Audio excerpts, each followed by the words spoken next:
La xarxa pública d'accés a internet de Viladecans, l'Xplay, enceta el segon trimestre dels cursos d'ofimàtica i internet. Com ja és tradicional, l'èxit de participació ha estat molt alt. En només 2 dies es van esgotar totes les places disponibles que s'ofertaven. La sala petita d'Àtrium ha acollit un cop més l'acte de presentació. L'acte va comptar amb la presència de Lluís Garriga, director adjunt de Lavínia, un grup empresarial centrat en la comunicació i la tecnologia. Garriga va destacar la importància d'impartir cursos d'alfabetització informàtica.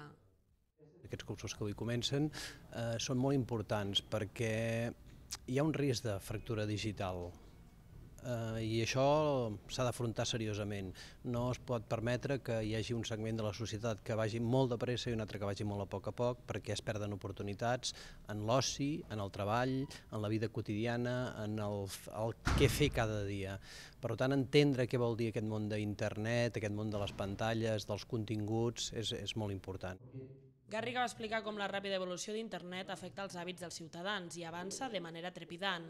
Actualment internet ha fet un salt més. Deixa de ser el que els tècnics en diuen un instrument basat en el llenguatge de text per centrar-se en la imatge i aconseguir ser un gran element de consum capaç d'aglutinar tot tipus d'informació.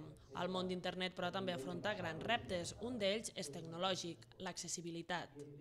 És a dir, que hi hagi suficient ample de banda perquè tothom pugui accedir al món d'internet amb comoditat. El futur immediat ha de ser que tothom tingui un ample de banda que li permeti poder-se descarregar les imatges de forma ràpida i àgil, i aquest és un repte tecnològic que en el fons el que farà és afavorir el conjunt de la societat.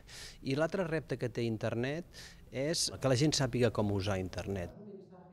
Garriga va destacar que avui en dia no podem parlar de la televisió, el telèfon o l'ordinador, sinó del concepte de pantalles. Pantalles com aquesta, ubicades en equipaments, busos o al carrer, es conceben actualment com un instrument de futur per divulgar informació.